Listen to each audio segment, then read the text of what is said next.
Hello.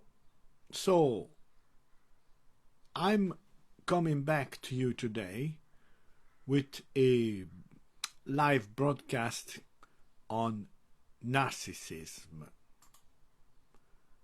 Okay? Just let's start with some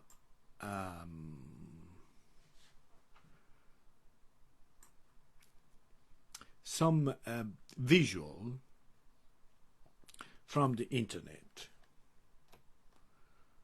Okay, this is about narcissism.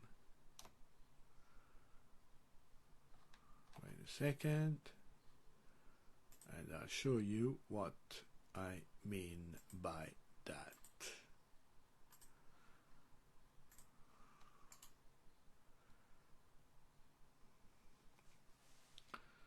Right, so narcissism, if you do a search on Google, you'll get a lot of visuals, but let me show you what narcissism images gives as a result.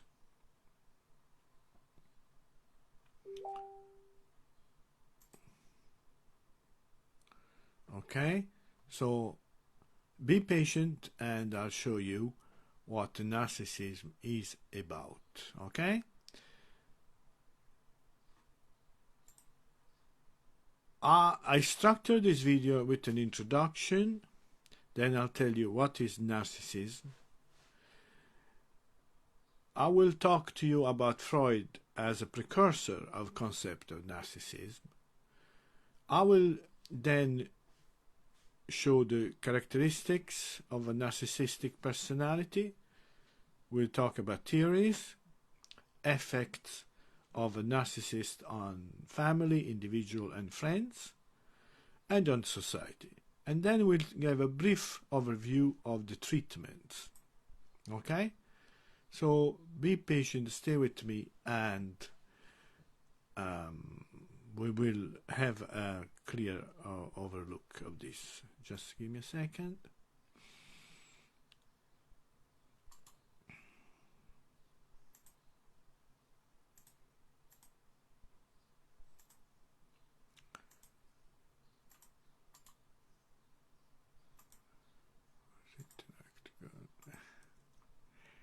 Okay, I'm looking for a solution here for you. Okay.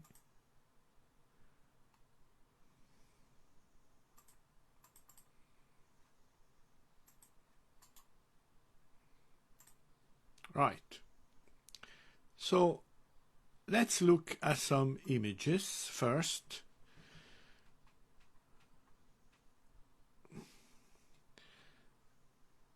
Let's pick this one, and you see here a man and a mirror, but what he sees in the mirror is not what he looks like. Here, another mirror, kissing the image in the mirror. More. Look, this one is very it's self-explaining. You see, this person looks in the mirror, but what he sees in the mirror is not as he's like, but he sees himself grandiose, like in this case, like a king. Okay, so people who enhance their selfies,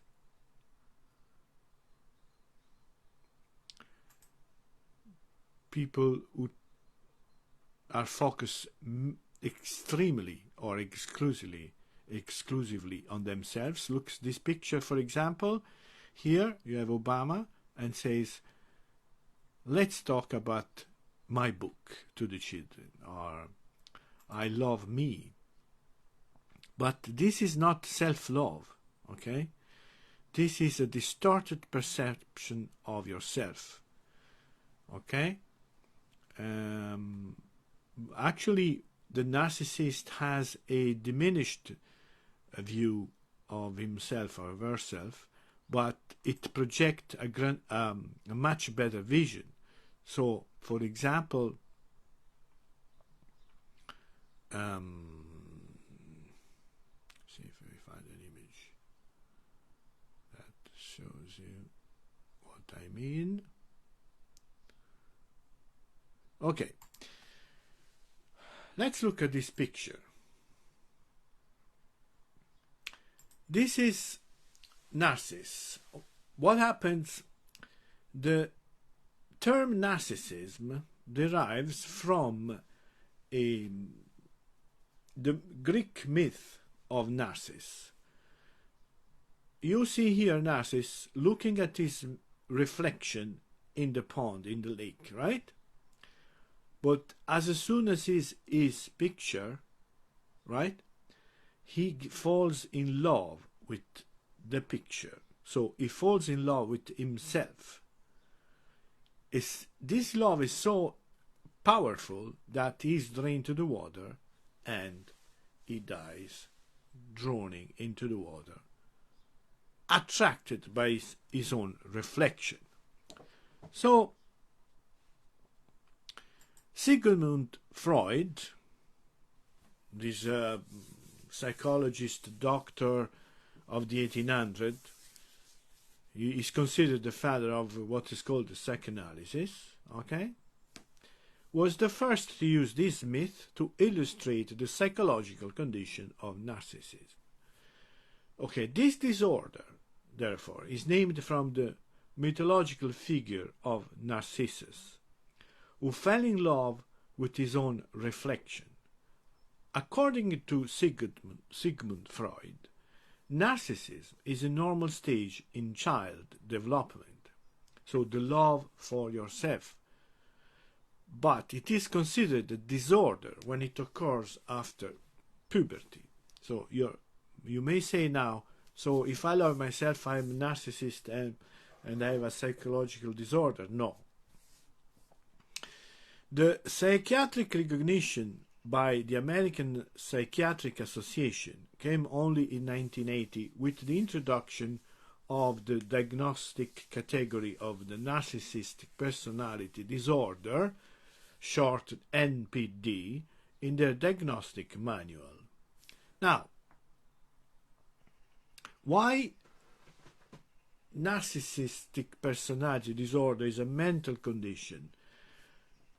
It is when it's characterized by an inflated sense of self-importance. So a person thinks of himself or herself as too important, the grandiose importance. A deep need for excessive attention, so a look for excessive attention and admiration. Is in a troubled relationship, has a lack of empathy for others. But behind this mask of extreme confidence lies a fragile self-esteem that's vulnerable to the slightest criticism.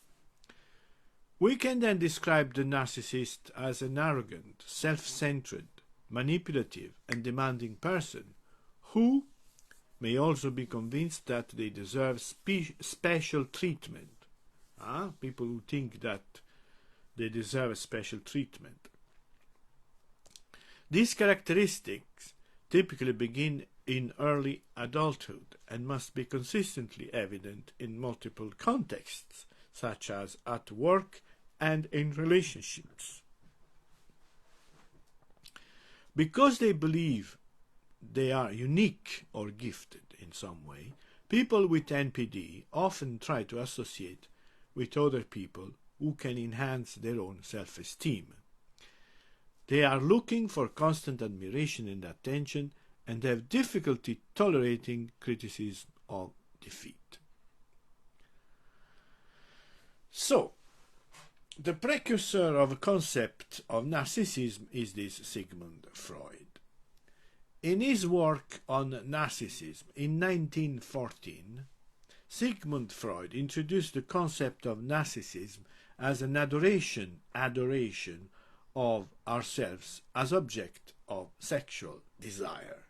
So, the narcissist chooses himself or herself as the object of sexual desire. Freud classified narcissism as a type of neurosis. According to Freud, there are two types of narcissism: primary and secondary narcissism. Primary narcissism, Freud speculates, is a type of inborn energy evident in young kids.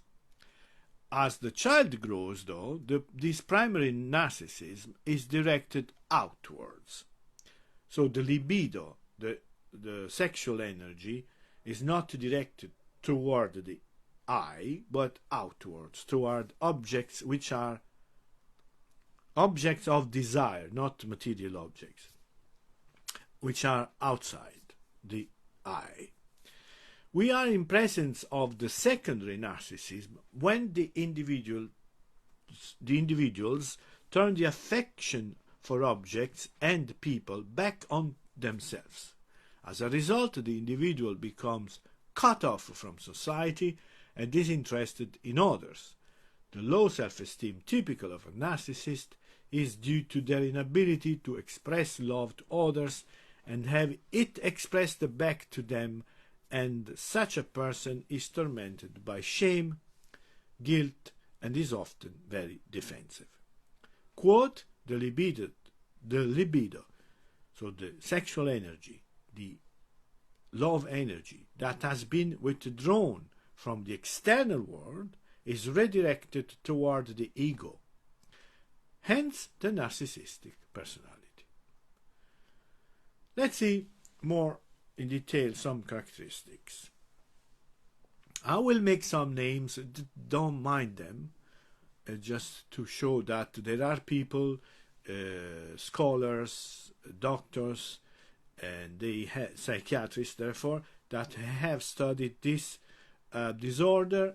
They've made theories, they've made descriptions, so I will say the names, but that's not what matters. First, let's say this. There is, it's a quote from Skådel. Skådel is a part of the DSM, so this organization that classifies all mental illness. There is a fair amount of literature suggesting that narcissism is a dimension varying amongst people and across disorders, not necessarily a disorder in and of itself. So, first statement that says that some form of narcissism is spread across different disorders, right? So it's difficult to restrict the disorder in itself. So this person is only a narcissist. But we'll see there is more to this. On the same line of thought, Gildersleeve in 2012 points out that although narcissism is a personality disorder that affects many people, it is not easy to diagnose for two main reasons. The first reason is that the number of disorders for which people visit mental health care complain about new psychotic or neurotic categories, and B, the patient with narcissistic traits do not respond well to the most used psychotherapeutic processes. Okay, because of this, it is important to stress that there is a distinction to be made between people with narcissistic tendencies and those who have narcissistic personality disorder. Let's say narcissism is a spectrum, okay? A spectrum that covers mild difficulties, mild disorders, to very severe. So, in this spectrum, okay, you have, let's say, the first part as a tendencies, but the second part as a severe personality disorder, and that's the part that creates the most impediments, and that's the part that needs treatment. Which are the traits of a narcissistic personality? This is a quote from Alan Schwartz, okay? PhD. The narcissistic is not mentally ill, does not have a personality disorder, and is most interested in gaining power, money, and prestige. Too many narcissists succeed in their pursuits. There is no need to worry about the self-esteem of the narcissist. They have an overabundance of it. Okay, this is on the following the first line, like say the narcissistic tendencies, the people who have these willing to gain power, money, and prestige, to be admired, like, and they succeed because of that, and they are they have a very high self-esteem. On the other hand, and this is important, narcissistic personality disorder is the diagnosis for someone with severe narcissism. The person must meet the medical criteria, so the DSM criteria. In the next paragraph, I will give a list of the most common traits affecting the person with NPD, who must show a long-lasting pattern, which starts in the adolescence, causing a dysfunctional relationship of the individual with the society and culture. And this pattern is shown, you can see this pattern in the following areas: cognition, so the way a person views or perceives self and others. We said that the narcissist is seeing himself as much higher, better, much grandiose than he is in reality, so affects cognition. Affecting cognition also in relation how the narcissist perceives the other, who usually he thinks they are below, they are less, they are inferior. Affectivity, so the ability to express, to give and receive love. Interpersonal functioning and impulse control. The inflexibility of the patterns has a negative consequences on social, interpersonal, and working situation. Therefore, it causes distress or impairment in many areas of the patient's life. Finally, it must be caused by substance, might not, okay? So these difficulties, these impairments, must not be caused by substance abuse or head injury. Alright, so let's see the most common traits found in people with NPD. First of all, a narcissist has an appetite for the attention of others that can never be satisfied, and experience extreme feelings of jealousy. Narcissists, and we have said that, expect a special treatment. They exaggerate their achievements, talents, and importance. On the other hand, they are easily hurt. They are easily hurt and feel rejected equally easily. Their relationships are rarely helpful, as they have an ability to take advantage of others to achieve a goal. So they use other people to achieve their goals. They do not see other people, but as tools to achieve their goals. So they have no regrets or conscience. In fact, they cannot empathize or understand and share the feelings of others. They have an abundance of fantasies about their own intelligence, success, power, and appearance. And as they feel unique, they believe that only certain people can understand them. They don't like to be criticized and respond with anger to humiliation and shame. They seek praise and positive reinforcement from others, and they must desire the best. So, in fact, they are selfish, self-obsessed, arrogant, tough-minded, and lacking emotions, in synthesis. They will use others to achieve their goals and believe others are envious of them, or they are envious of others. Furthermore, they have contemptuous or haughty attitudes and behavior.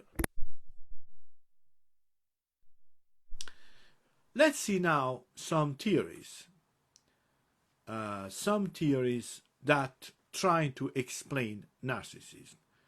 Okay?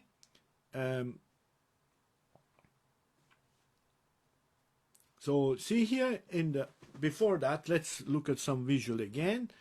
See toxic relationship between a narcissist and an empath. Or you could see narcissism, you see, the reflection is always better than the person.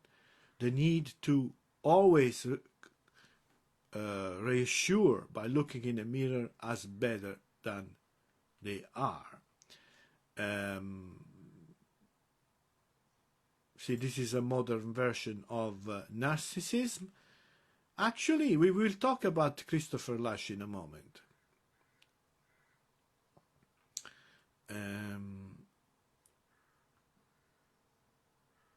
See, self-centered, constantly self-centered. So everything is about me and myself. Huh? Okay. Let's see this. Me, you see? Okay. So, let's talk now about some theories that trying to explain narcissism. We already have said about Freud. Freud's theory is that the child grows grows out of primary narcissism, okay? And so it directs his libido outwards. That's normally what happens in somebody who doesn't become a narcissist. Freud suggested that in certain cases, libidinal self-centeredness stems from the child's feeling that they cannot rely on their caretakers for love. So this is important. When a child starts developing this solid feeling that he cannot or she cannot rely on their caretakers, so their parents, their adoptive parents, the people who take care for love. In fact, these children, in order to stop depending on the whims of others and risk their rejection, that's another aspect, rejection, they avoid deep and lasting emotional investments with others and turn their love exclusively toward themselves. In 1967, Kernberg asserted that narcissism is a defense against the projection of oral rage that in turn stems from the narcissist's incapacity to depend on internalized good object. I know this is a bit complicated, but what is important is most narcissists have chronically cold parental figures who exhibit either indifference or covert but spitefully aggressive attitude toward their children. At the same time, the future narcissist is often found to possess some special talent or status within the family. This quality of specialness serves as a refuge.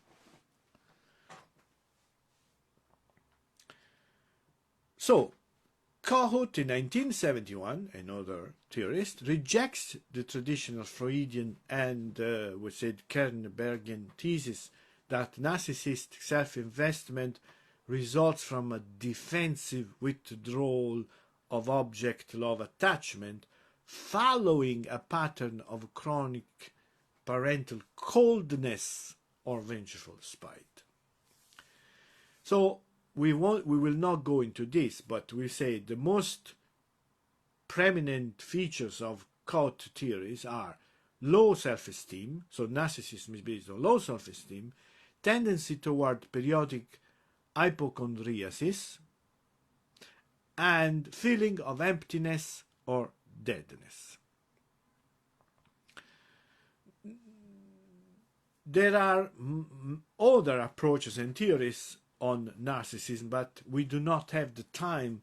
This is not the like the place to expound them all. I just give you some stimulus.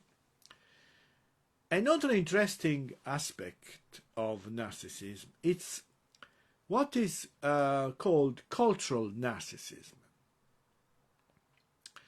Okay, in relation to the impact that a narcissistic personality has on the society, now, it is interesting to report here, although briefly, the point of view of Christopher Lasch.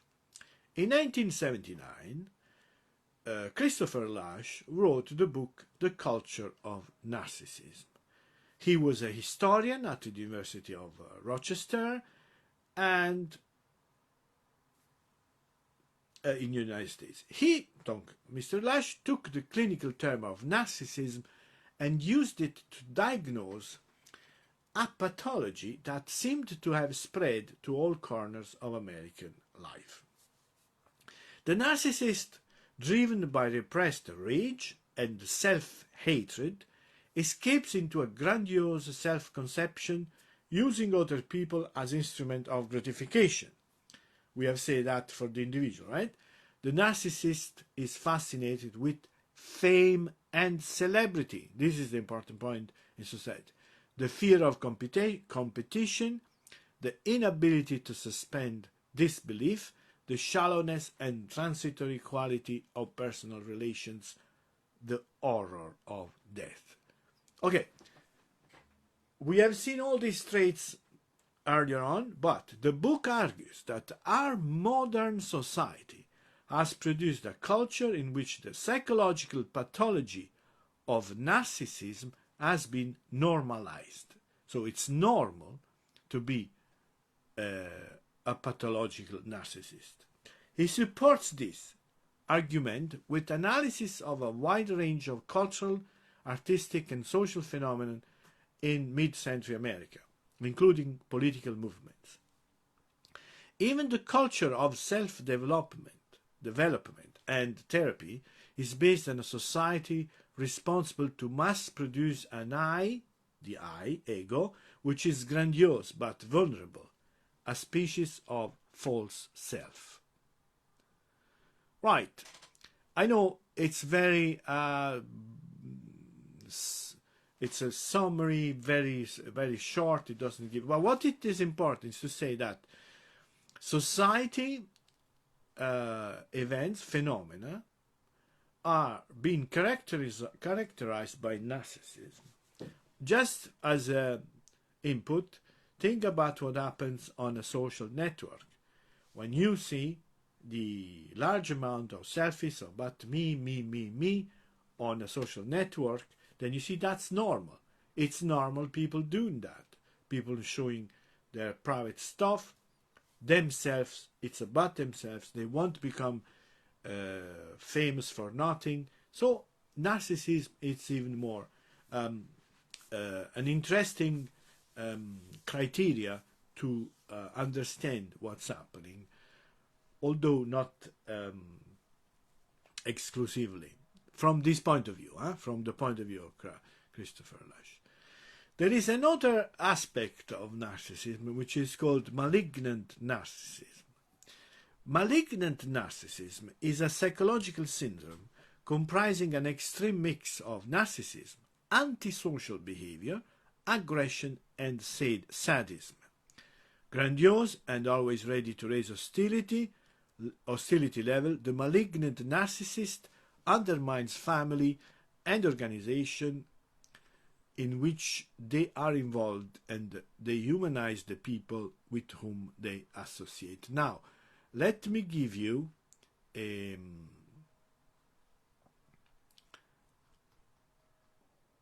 quick image. I will talk another time. Okay, perfect.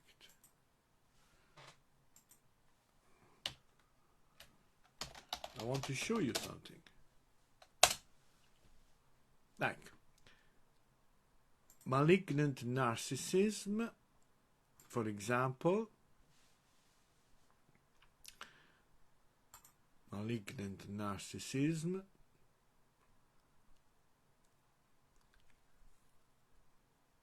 Well, we might not share this view, but that's to say, Barack Obama is a malignant narcissist who only experiences real human emotions when his will is thwarted. What is malignant narcissism? Let's see. Here, on the other hand, they also say Trump isn't. I don't know if you can see that. So basically, if you do a quick search on Google, you will, and you type in malignant narcissism, you will have all these visuals. For what I have to add here is a person with malignant narcissism has the potential to destroy families, communities, nations, and work environment. This condition reflects a hybrid of or blending of narcissistic and antisocial personality disorders. Psychologist Erich Fromm termed the disorder in 1964. Psychoanalyst Otto Kernberg later delineated the symptoms of the condition and presented it as an intermediary between narcissistic and antisocial personality disorder. Okay, let's see now the effects of a narcissist on the the individual, family, and friends. So in the interaction with others. The maladaptive coping mechanism can result in issues in the workplace or in school or unemployment. Patients with NPD may have short-lived romantic relationships, so they can't have a long-term relationship, as they constantly seek for something better, or when their lack of empathy becomes apparent to their partners. Patients with NPD may exhibit an unforgiving nature and showcase anger and aggression in such close relationships. This can also affect work relationships or any close group activities. So you see the effect, the main effect in a relationship is that they cannot last. They cannot have a deep relationship or a long-lasting relationship. In 2009, there was the Twenge and Campbell published The Narcissism Epidemic, a haunting diagnostic detailing a gradual but seismic shift in the nation's cultural norm toward self-admiration, socially understood.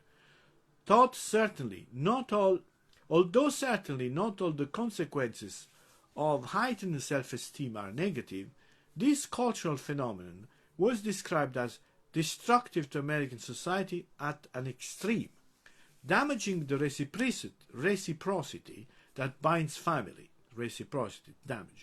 and communities, and encouraging divisive and antisocial short-term behaviors over long-term collective decision-making. Okay? So you see the effect on the society. Several people report that main difficulty in a relationship with a narcissist or with someone affected by NPD is their inability to listen or to understand something not related to themselves. Their needs or preference are not noticed by the narcissist. So the other person feels ignored, humiliated, and abused. Imagine what it is now to be raised by narcissistic parents. Children who have been raised by narcissistic parents develop a tendency to blame themselves. They believe that it is their fault if their parents don't love them. As their personality is obscured by the parents' sense of grandiosity, they feel invisible, which means they don't know who they really are. The fact they become used to neglect, rage, lack of empathy, and emotional games makes them choose these as a model for any relationship.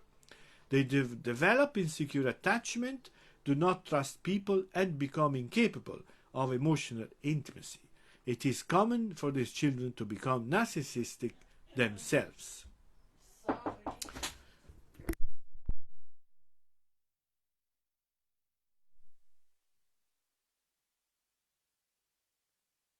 Sorry for the interruption. Treatment. The treatment for NPD depends on the level of severity, the level of impairment that this disorder can cause in an individual. No medication has been approved by the Food and Drug Administration to treat narcissistic personality disorder. Nevertheless, mood stabilizer can be prescribed in order to prevent self-harm when a person presents symptoms of impulsive anger or aggression, also in case of anxiety disorders and cognitive disorders. NPD can be treated with psychotherapy in the form of treatments that have been adapted from therapies for borderline personality disorder. An intervention of this type requires therapists who have specialized training. So, some type of psychotherapy, transference-focused psychotherapy, psychodynamic treatment that starts with a verbal treatment contract which emphasizes the relationship between client and clinician. Schema-focused therapy combines psychodynamic psychotherapy with cognitive behavioral therapy. Mentalization-based therapy is a psychodynamic treatment that helps individuals with NPD to accurately self-reflect and reflect on others' thoughts and feelings. Dialectical behavior therapy, a form of cognitive behavior therapy, focuses on mindfulness, emotional regulation, distress tolerance, and relationships skill. Metacognitive interpersonal therapy was specifically developed to treat NPD.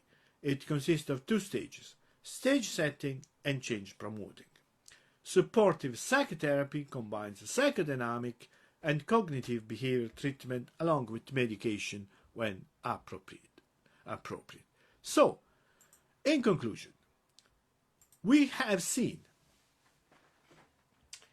that narcissism is a tendency in our normal life, but also is a mental disorder. This can create difficulties in life for the narcissist and especially for the people surrounding him. The treatments are based on psychotherapy and with some exception when there are specific symptoms related to other disorder, like for example anxiety disorder, some medication is prescribed by a doctor. So I hope you know more about narcissism and you start to think about it as a way to discern difficulties in your life. Thank you for watching. Thank you very much. Goodbye.